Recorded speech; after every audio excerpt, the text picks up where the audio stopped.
Good to see everyone. Another live question and answer, Subaru specific, anything you like, be it tuning, modifications, problems, power potential, anything Subaru related. Fire your questions in the live chat and I will try my very best to answer them. If you're new here, then say hi, where you're from, what you're driving. If you've got a question, then put a Q at the beginning of it. It helps me identify what's a question and what's just people chatting amongst themselves. If it appears like I'm crying, I'm not. I just got some grit in my eye in the dyno cell today, and it's irritating. So if I'm blinking or winking at you, it's nothing personal. It's just that my eyes sore. Yeah, if you're new, I'm Duncan. I tune Subarus for a living. I've been tuning Subarus for about 17 years now, nearly 18.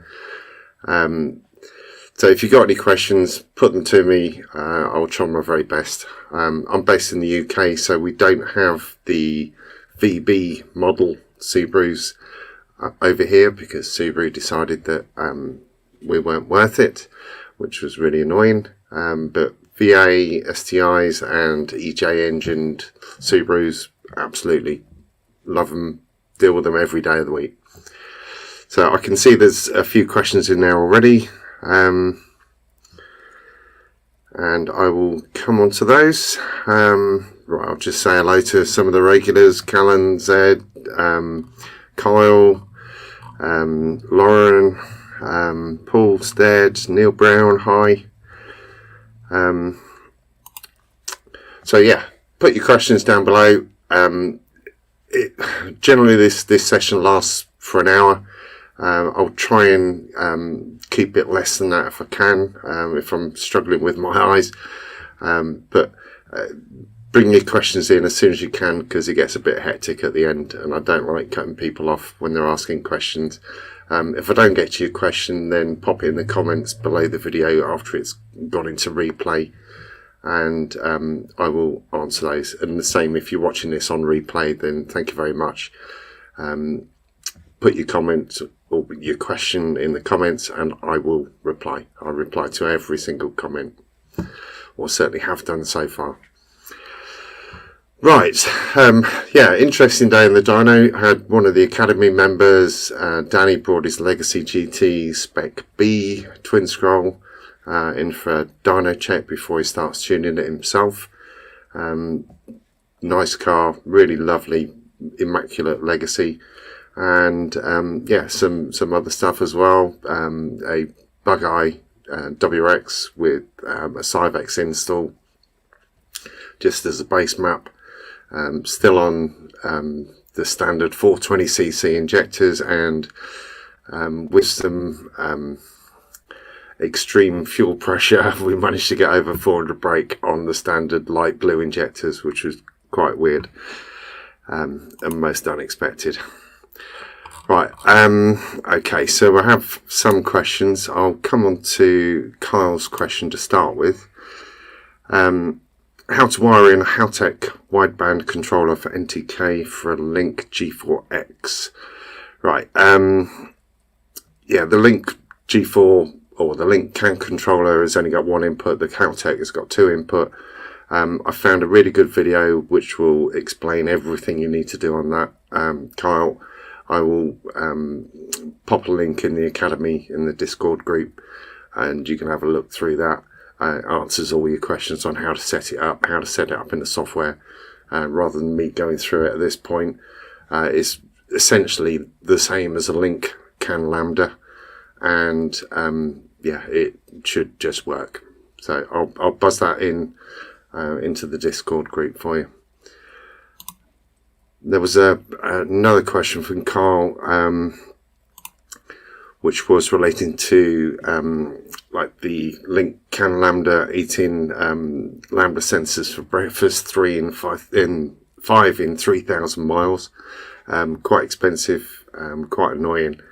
There is a warm-up setting. I don't know whether you've got that set to power up the Lambda sensor when the vehicle's stalled. But if you have, I'd recommend switching that off. It might be that element of it is sort of overheating the lambda sensor and causing an issue. Okay, right. Question from James Plasma. Stock EJ207 version 8. Other than that, Mac 3-port valve, set up as 2-port with standard boost and wastegate duty maps. Doesn't reach full boost until 4,000 RPM. Where should you be looking? I haven't got an awful lot of detail about other modifications to the car, but if that's an STI with the cams, STI AVCS heads and standard turbo, then 4,000 is pretty late. I would be looking to start with to see whether your cams are actually activating. If they aren't, then I'll be looking at that. So maybe there's an issue with the oil control valves or a neutral position switch error, which is not allowing the cams to activate. But I would question why you've got the Mac 3-port set up as a 2-port. I would set that up as a 3-port, so that you got the front facing one going to the turbo, the one on the right hand side as you're looking to the front port going to the actuator, and the other one venting or going back to the input. That should bring boost up a lot quicker, but I think the issue may well be somewhere else, probably AVCS related or neutral position switch, which would also have the same effect. Right, let's get rid of that. Okay, so single cat in the downpipe, 2.5-inch exhaust. Yeah, I check to see whether the VVT is operating. If the neutral switch is saying it's in neutral, then it will switch off the VVT cams. If it does that, it's going to be laggy. It will react like a WRX would.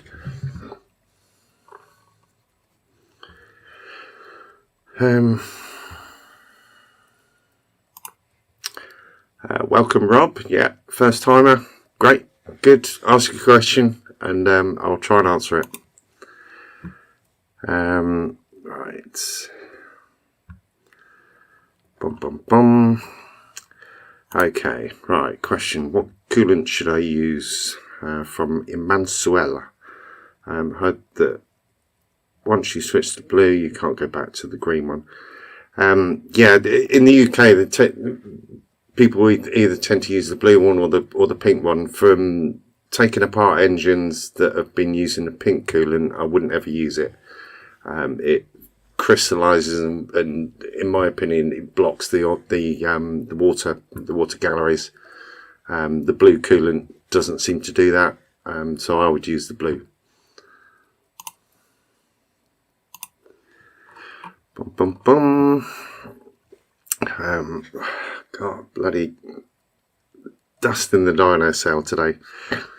Right, Rob Potts. Right, 2004 Forester XT, 150k miles, just outside Guildford. Engine has always been knocky sounding when cold. However, after exactly 5 minutes warming up, the exhaust note gets deeper and knocking stops. Okay. Is that a 2.5 Forester, Rob? Because that's kind of just on the borderline for 2 litre or 2.5. If it's the 2.5, it could well be the air pump system that you're hearing through the exhaust, and when it's out of the coolant temperature range for that to operate, then it's not going to be blowing air into the exhaust. You're just getting a pure engine note.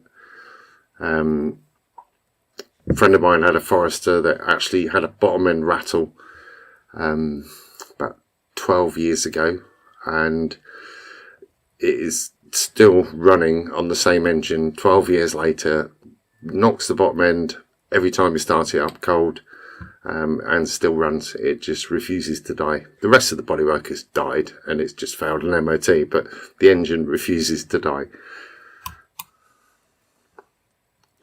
But yeah, Rob, if you let me know whether it's a 2 litre or 2.5, it might be the cams you're hearing, or it might be the air pump. Callan.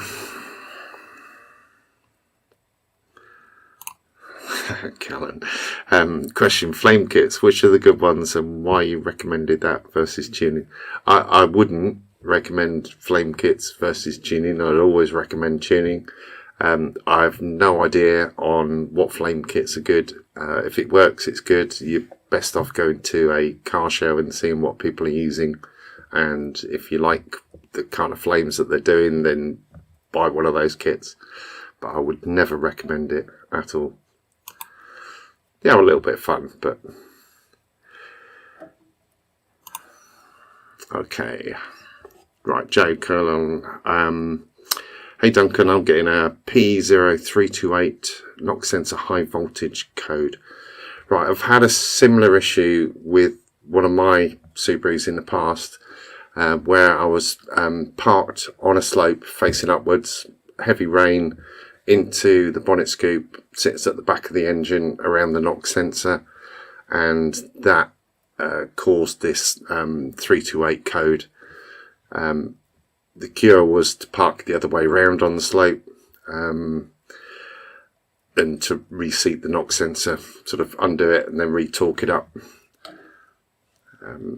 If it's not that, then it could be a faulty knock sensor, but I would probably say, as soon as the time of year, it might be water sitting at the back of the block.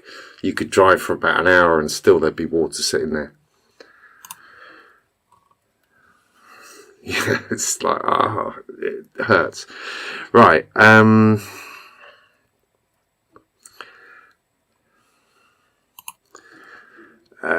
Do I think I could tune and swap out the sensor? I'd probably be tempted to undo the sensor, see whether there's any corrosion underneath the sensor, clean up where it mounts to the block, and then reseat the sensor, re-torque up the bolt.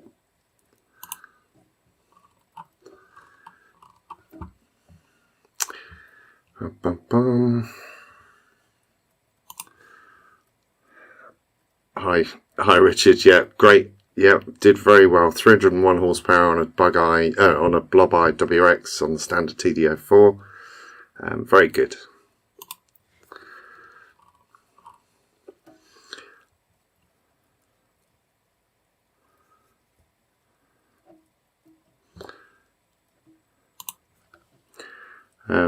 I know that question seems really pedestrian, but the exhaust note changing and knocking disappearing at exactly the same time is interesting. It's a question. Everyone has the questions. Subarus aren't easy cars to own.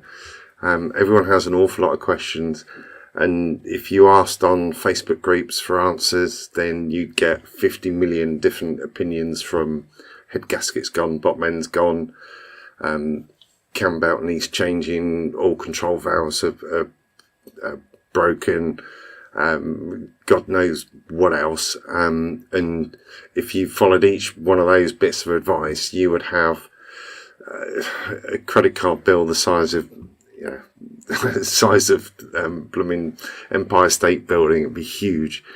I think it's the air pump if it's a 2.5. If it's not a 2.5, then it could just be cams or injectors.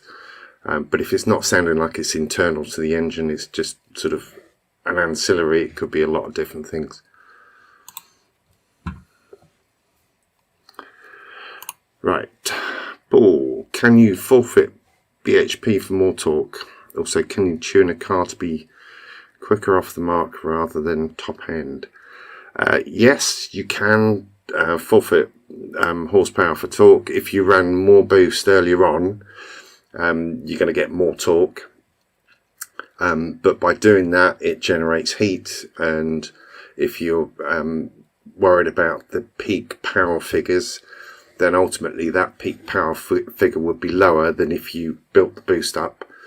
If you ever sort of study dyno graphs for sort of dyno queen cars that are really focused on getting the highest brake horsepower, you'll see that the boost builds up over the period of time, rather than going right 1.5 bar right the way across the curve, or 2 bar right the way. you'll see that to get the most horsepower, you build the boost up so that the peak boost is at the point where the peak power would be. But yeah, you can do it the other way around. Whack the boost in earlier on, like a rally car, where you would run, 2.5 bar of boost at 4,000 RPM, but because of the restrictor, you can't get the airflow to get the peak power, so you have to tail the boost off.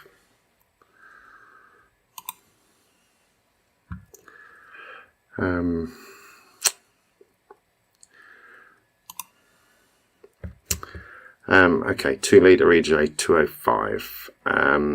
Did they on your particular build put VVT cams on? Because Foresters are pretty much park bin cars. If they put VVT, it could be the VVT solenoids or the cams just filling up with oil pressure.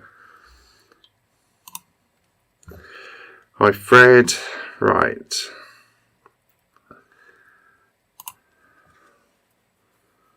Right, okay, another question on my current engine pool. Do I really need company 23 tools for removing the pulleys? They do make it easier. The cam alignment tool is really useful.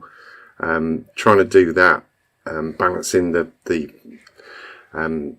right hand side as you're looking at the front of the engine, cams on the top of the lobe when you're putting the cam belt on is incredibly frustrating. But the magnetic tool that just goes in there and locks on the pulleys is superb.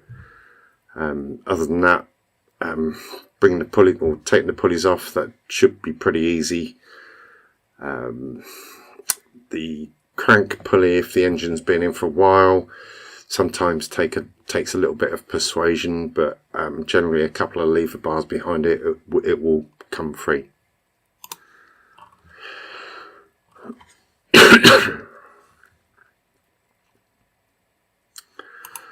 Right, Rob WRX, hope all is well. Yes, it is, apart from my eye.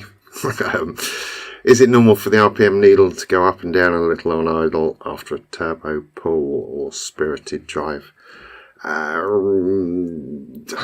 It's not unusual, but I'd probably say it shouldn't do it. It depends what you've got controlling, what ECU is in there, what modifications. It might be heat related, it might be lots of different things that are causing that. I'd need a bit more information, but it's not unusual. Right.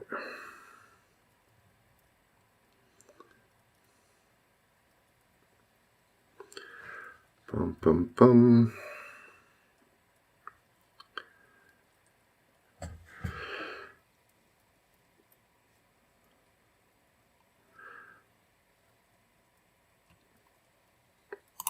Right, here we go. Tuning question from Alexander Popkov. Whereabouts are you from, Alexander? Right, hi, thanks for the stream. In what range should the AFR be kept at the time of the turbo spin? For example, spool with 3000 RPM, peak at 4000 RPM. Generally, I like to keep the AFR in the 11.3, 11.4, 11.5, that sort of region. You could run slightly leaner as it's spooling up. You could run slightly richer as it's spooling up. Sometimes it helps to run slightly richer, sometimes it doesn't. The dyno will tell you which is the right way for your particular engine, your particular setup. But mid 11s, and that's a good safe air fuel ratio for a Subaru EJ engine. Obviously making sure that the ignition timing and the boost are under control as well.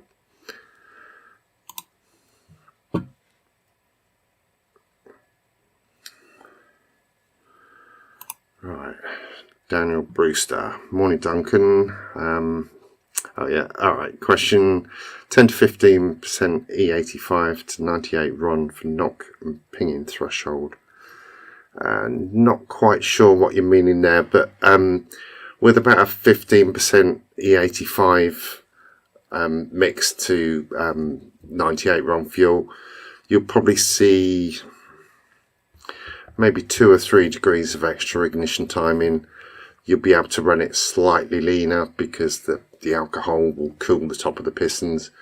So I don't know whether that's answering the question, but yeah, you probably see 2, maybe 3 degrees of extra ignition timing, which might give you extra safety margin, or it might give you extra power, depending on what you're after.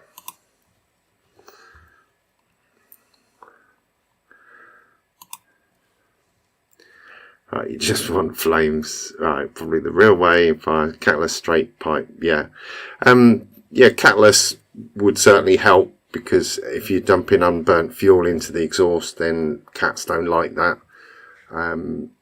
There's always some unburnt fuel on the Subaru, so if you can tune it to give a little bit on the overrun, then you will get some flamage.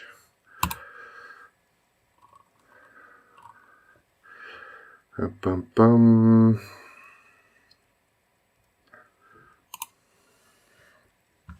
Right, Adam Tillier, 2004 Impreza WRX only boost properly when the engine's warm. From cold, feels like there's no boost. You shouldn't really be boosting it from cold, I have to say, Adam.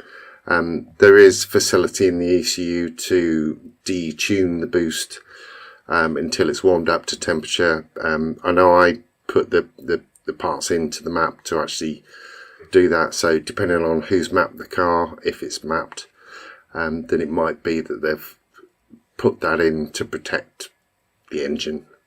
So without looking at the map, I wouldn't know what's been done on that.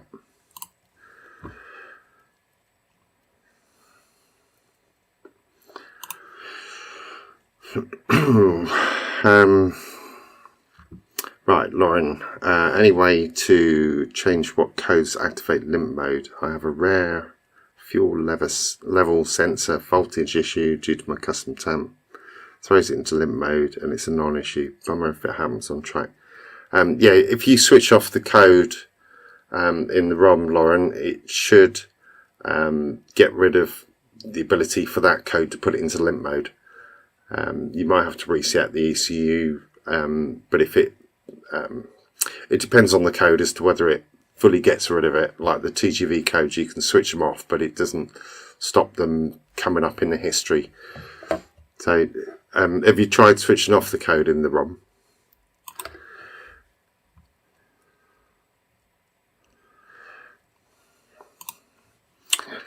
Right, Happy Only says, might be a bit off topic, but what do you think the best way to clean up the engine bay would be? Is pressure washing or cleaning with a steamer too much? I've done both. I wouldn't recommend pressure washing because it gets everywhere and forces water into places that you don't really want water. I've steam cleaned and that works in my opinion with a little steam cleaner jet, and you can get most stuff off. Failing that, some degreaser and a paintbrush, or in extreme circumstances take out the engine and it's a lot easier to clean.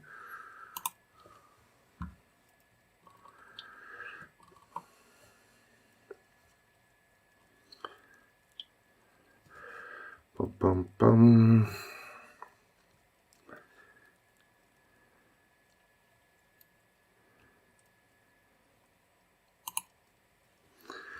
Right, question. EJ205 10mm oil pump. I get 120 psi of oil pressure at 5,000 RPM. What's that in? That's about 8 bar. That's quite high. Is that cold or is that hot? I would possibly question the gauge as to whether that's reading right. Seems very high.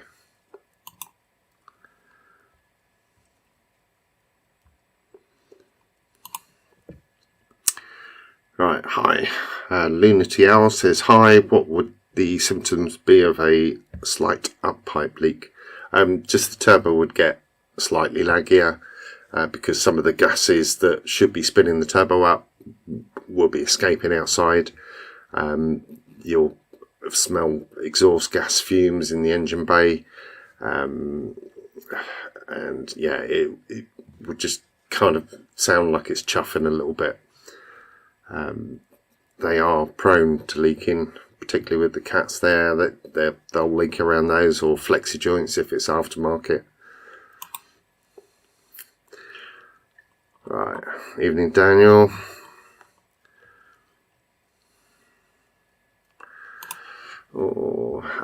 Right, Lauren, any way to tune out the rev hang during quick shifting on drive-by-wire cars? Drive-by-wire butterfly moves so slow. Yeah. Have you put in the Tiny Rex flat foot shifting mod into yours, Lauren? Because that would be worthwhile doing. Obviously, you'd need to set up a clutch switch. I don't know whether you've got a clutch switch input into the ECU. But yeah, we can talk about a better way to do that. It is possible, but the drive-by-wire motor moves so slowly, it's difficult to completely get rid of it unless you put in that flat foot shifting in.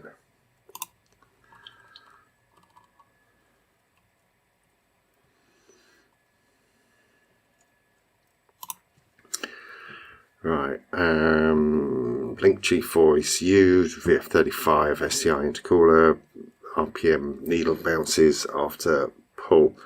Have you got a wideband in there, Rob? I'm trying to remember what your setup is. The Link wideband works really well, but it doesn't react quite as quickly as some others. So it might be something around that, or you might need to equalise a few cells around the idle area just to stop it moving between the cells.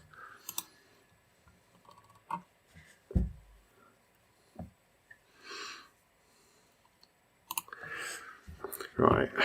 Hi Duncan, which OEM intercooler is best? I've seen some people go to effort to fit the wider version from the STI hatch, or the newer ones to a new age Impreza or Forester. Yeah, the hatch wider one works really well. Also, the depends on what car it's going on. The Hawkeye WRX wide but narrow one works really well as an upgrade on a Bug-Eye WRX or a Blob-Eye WRX. But yeah, the hatch is probably the better one, or the best of the lot.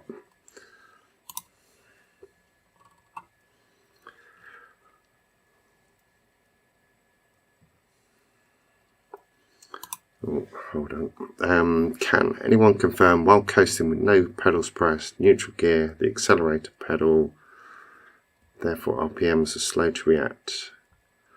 On a drive-by-wire car, yeah, they probably would be.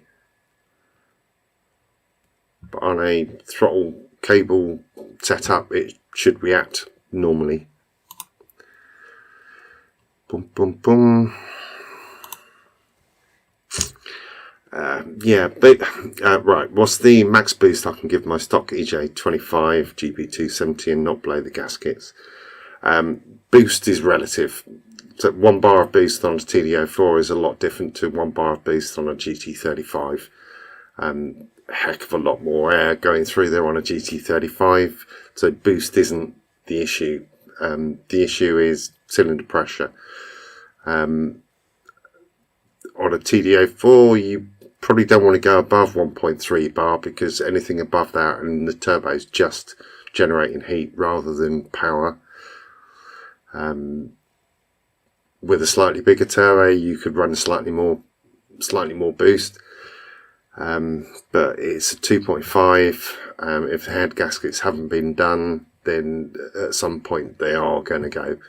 So just prepare yourself for that fact, and just enjoy the boost while you got it, rather than trying to get to the point just before where they're going to go, because they could go at any point.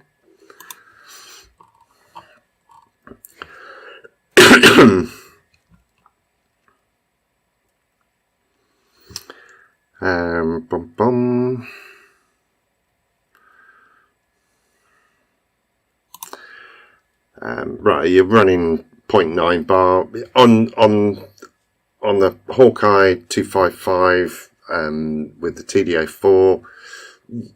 Normally on those I would map that to a peak of 1.3 bar and it would tail off anyway because the turbo is quite small for a 2.5. 1.3 should be fine if it's mapped depth free. Right, Zed. Question, Duncan, would a throttle kick be required on Carby ROM anti-lag setup? Also hope your eye gets better. Thanks, mate. For the anti-lag, the Carby anti-lag it works okay, but it's just some slightly elaborate pops and bangs. If you want improper anti-lag, then Link or Cyvex or Haltech or M-Tron or whatever other chosen aftermarket ECU throttle kick or throttle kicker on there, I don't think is going to do what you want it to do.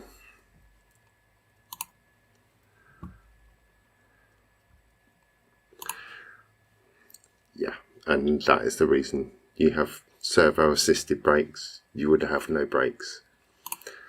Same as when you change the silicon hoses and forget that there's a one-way valve going to the brake servo, and you accelerate, but you got a rock hard pedal. When you try and brake again, you got no brakes until you come off the throttle, off the brakes, back on the brakes again.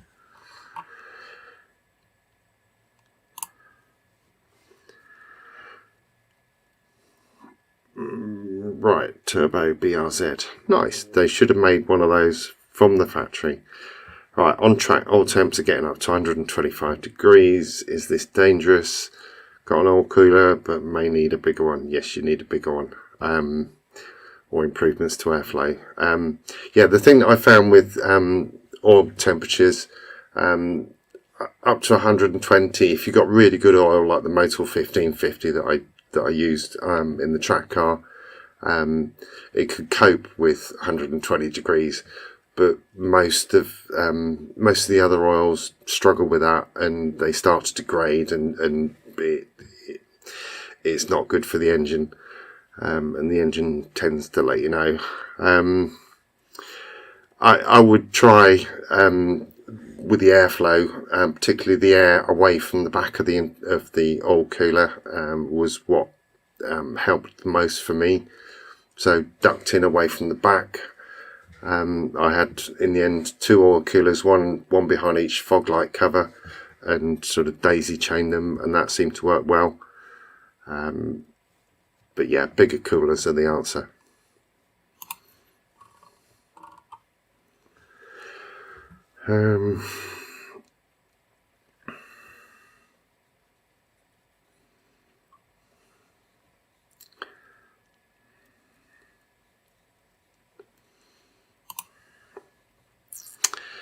Right, hi Duncan. Right, 2003 WRX. Is there enough space to install a front mount intercooler and keep my K&N Typhoon air intake?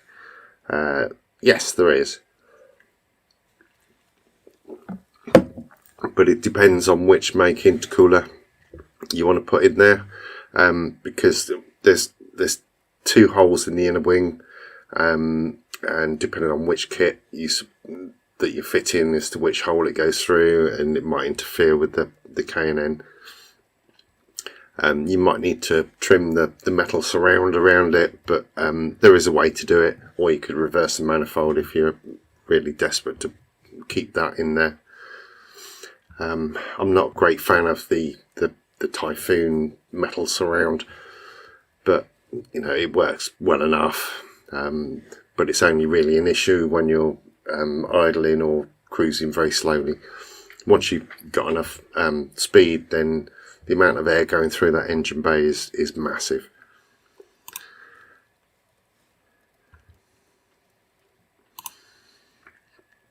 Right, subject of oil pumps, RCM cell upgraded ones, 11, 12, 13 from memory.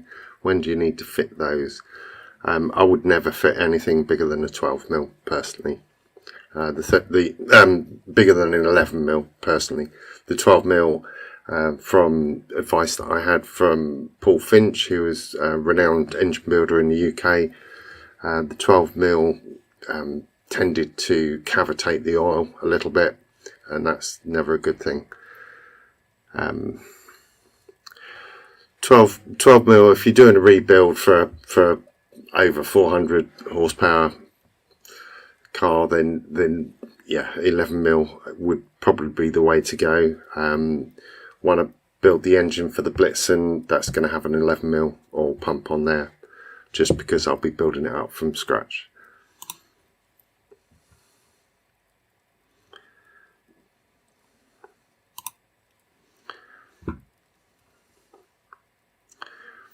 Yeah, so yeah, 8 bar cold, yeah. 6 bar while you're driving, yeah, but 8 bar when you're driving, I think is possibly a little bit high. But it could well be the gauge that is doing that.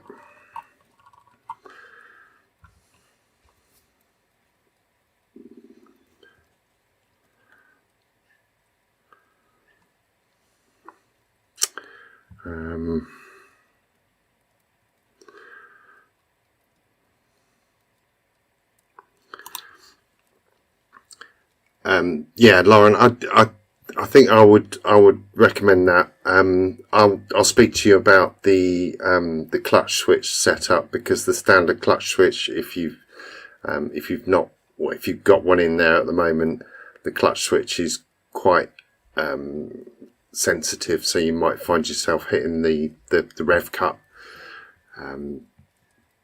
You can get around it with different ways. If you haven't got the standard one in there, then there's ways to do it that's better. Like a pressure switch that activates it is a better option.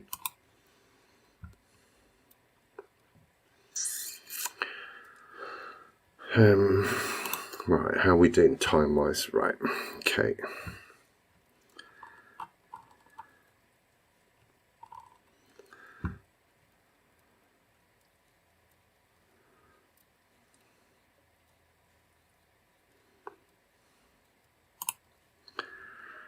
Right, I've seen cruise control from different WRXs that use drive-by-wire or drive-by cable.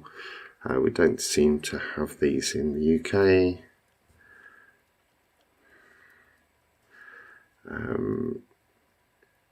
Yeah, some of the earlier Foresters had cruise control on there, which is like an extra cable. It's not very nice, to be honest. Super old school. The cruise control on the drive-by-wire works. The cable throttle ones, I think, is very Heath Robbins. Is not very good. I wouldn't go to the hassle personally.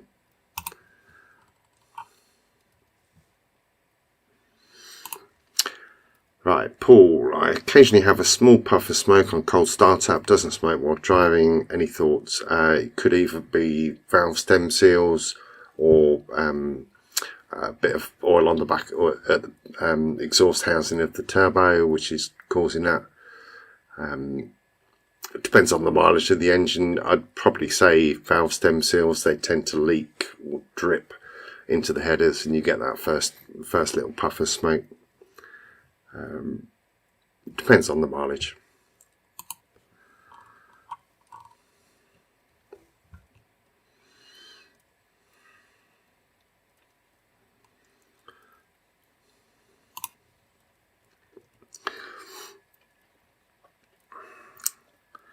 Right, any idea of possible cause of hesitation in higher gears under wide open throttle, pulling from say 70 to 90 plus in sixth?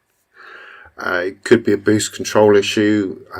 It could be over boosting slightly, and it's just trying to bring that back in. It's a difficult thing to test, really. Top it or sort of sixth gear. Send me some data logs, and you know, we'll go through it and see if we can find out why it's doing it.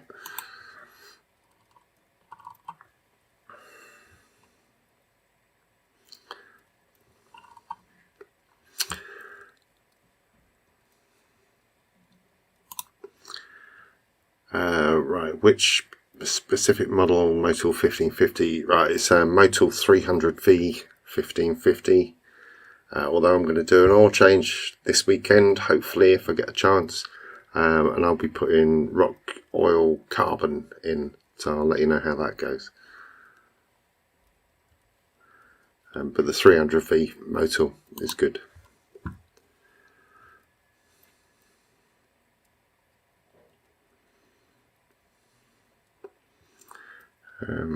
Bum, bum, bum.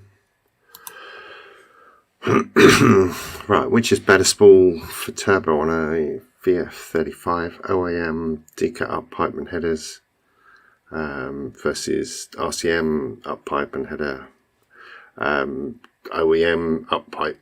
The standard decat up pipe is the perfect size. Subaru aren't stupid, and they designed these. The design is hardly changed over 30 odd years. Yeah, the diameter of the standard one for that sort of power is perfect. When you start getting above 400 horsepower, you can just port the standard headers, and I'll be doing a video soon on how to do that. And they will flow up to 600 horsepower, but without the issues of cracking joins and collectors and heat wrapping and all that malarkey.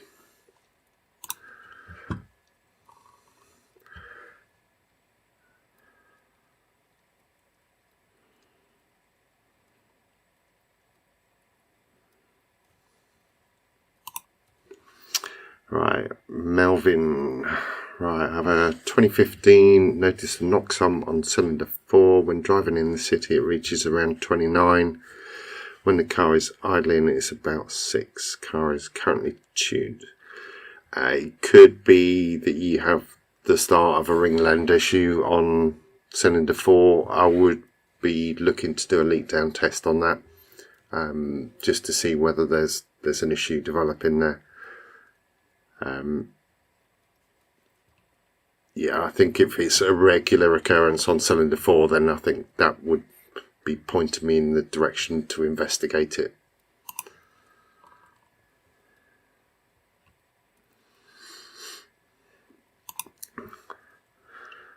Yes, the knock sensor's there, but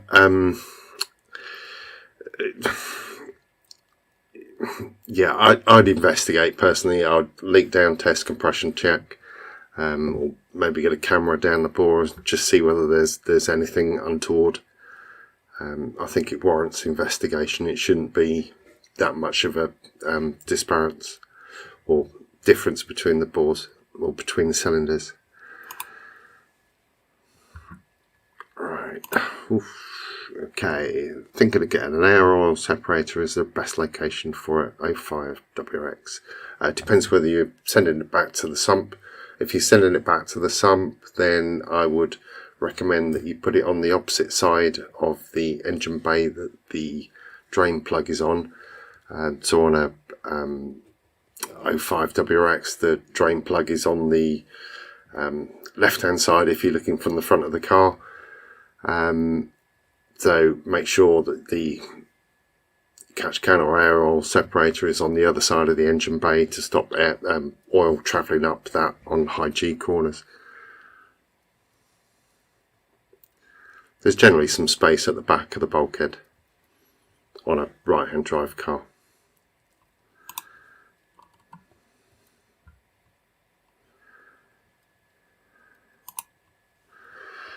Oh, how long? Right, what's the quarter mile time for my Forester STI? I don't really quarter mile that one. The aerodynamics of a Forester are not suited for top end stuff. It's probably 13.5, probably with the power that it's got. But I don't want to launch it, I'm afraid. It's my daily driver. It takes me to work.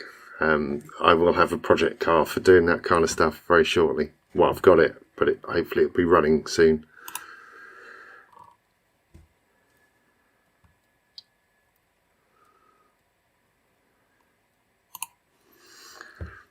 Yeah. There we go. Bug eye, cruise control cable, recall on those. Otherwise, there's a way for it to cause a stuck throttle. Yeah, it's not good. Yeah, I wouldn't use it personally.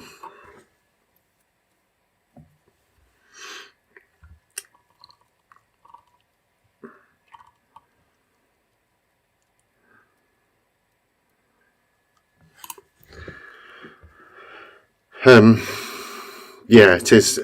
Yeah, pity the Forester STI ECU can't support cruise control. It would make it better. Yeah, it would. Putting an aftermarket in there like Link or a Civex, and you can add that feature in there, but obviously you've got no buttons, so you'd have to figure out a way of getting buttons. The legacy buttons would probably fit, or the stalks would probably fit, but I'm not sure I can be bothered, to be honest. Would seem like a lot of work.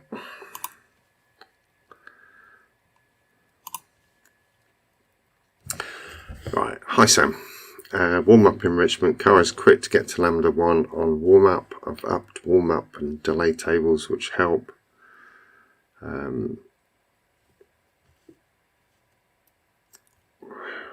Which still pulls itself to Lambda 1 quickly when final fueling base is still 13. I'm not finding the question there, Sam. Sorry. Can you give me a question that, or reword it slightly?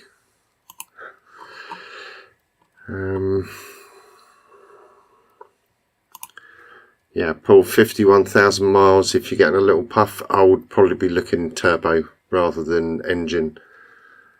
Depends on the turbo. If it's a TD04, then upgrade time.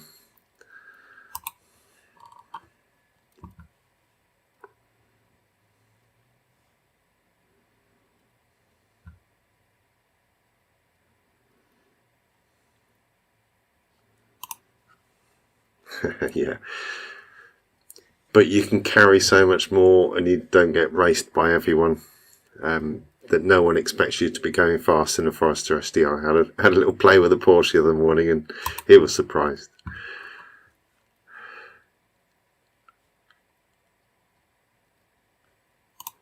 Right, Hayward and Scott do a slip joint pipe to fit between the standard exhaust headers. Do you mean the standard half exhaust headers? Yes, it probably is worth it. But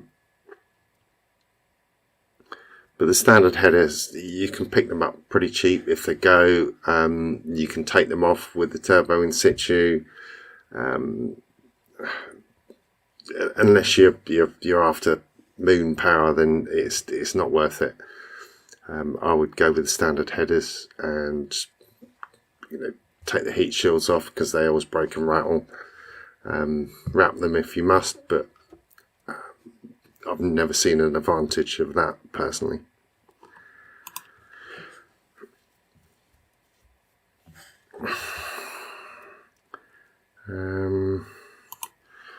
Okay, Blob STI with an issue, idling, humming, specifically when my MAF is connected. I swapped the MAF, still doing the same. Any thoughts? I'm presuming you're meaning hunting. So the revs are going up and down slightly. It could be a lot of different things. Probably more likely to be the O2 sensor, the front lambda sensor, the one that's in the headers. Because if that value isn't consistent, or if the sensor's playing up a bit, then that will be the result. It will, it might think that it's at 14.7 or a lambda 1, but if reality is it's at 15.1, then it's going to hunt a little bit. It's going to want more fuel, but it thinks it's doing the right job. So that's where I would look on that. If it's an aftermarket lambda sensor, then either get the map changed, change the values for the lambda readings, or put a proper sensor in there.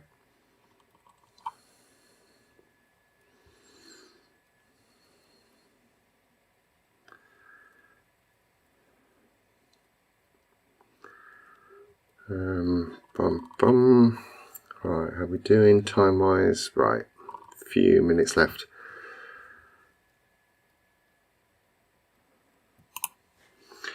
Right, Amir, what would it need to get my version 6 STI to around 340 to 350 horsepower from stock? Right, assuming that's in the UK, then the VF28, which I think is on your car, will get around the 340 mark. You put a front mount on there, fuel pump, and yeah, obviously with the front mount you'd be putting an induction kit as well, then a remap or an aftermarket ECU, and it should get very close to those sort of figures. The standard intercooler won't get to that sort of level, not on normal fuel. So yeah, front mount, remap and fuel pump.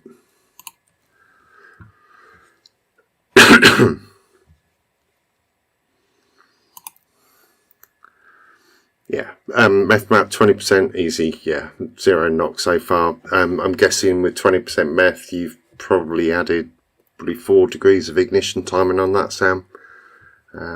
Maybe more, depends on the compression of the engine. But putting the meth up to 30 or 40% doesn't add as much power as you think it might do. And certainly beyond 40% you do get issues with the meth and the V-power puddling, and they don't mix very well.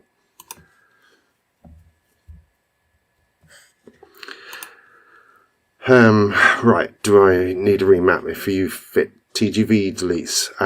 Yeah, if you fit those you'll get the engine codes on, so if you're in a Forester XT or a Hawkeye onwards, then a hatchback onwards, then all the engine lights come up on the dash. You've got no cruise control, you've got no traction control, so you would need a remap to get rid of all those codes. If it's in a slightly older vehicle like a Hawk or a WRX, Bug-Eye or Blub-Eye WRX, taking out the TGVs and living with the engine code, it will drive sort of normally, but it takes 5 degrees of ignition timing out across the board, so it will feel flat as a fart. So you need to get the car mapped to get those switched off and to get the power back, and to obviously take advantage of the extra airflow that you'll get into the engine. VF22, okay, sure it's not version 4, but I stand corrected if it is a 22. Either way, 22, 28, it's going to do 340 with a front mount and a fuel pump and a remap.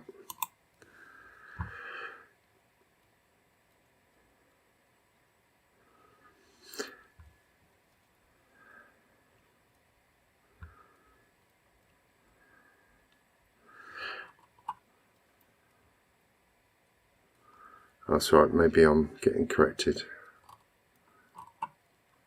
Okay, right, Paul's is a VF22. Yeah, it's old, so it might just be leaking a bit of oil through the back of the turbo. Yeah, you can get them rebuilt.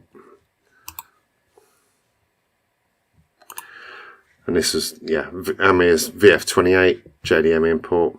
They can be mapped on the standard ECU, but around that sort of level, the 340, 350 horsepower, you're right up towards the MAF limit, and the MAF sensors don't like running at maximum voltage. They pop for fun, and by the time you've done 3 of those, you might as well have bought an aftermarket ECU. That would be my recommendation, because then you can get rid of the MAF and not have to worry about that popping. Right, I think I've done with all the questions on there, so if there's any other questions, pop it on. There's always a little bit of a lag between you writing and it appearing on my screen. I think just looking back through here, I think I've gone through everything. But yeah, thank you for joining me, and any questions that you think of afterwards, put it in the comments at the bottom of the video, and I will answer them as soon as I can. Thank you very much. See you next time.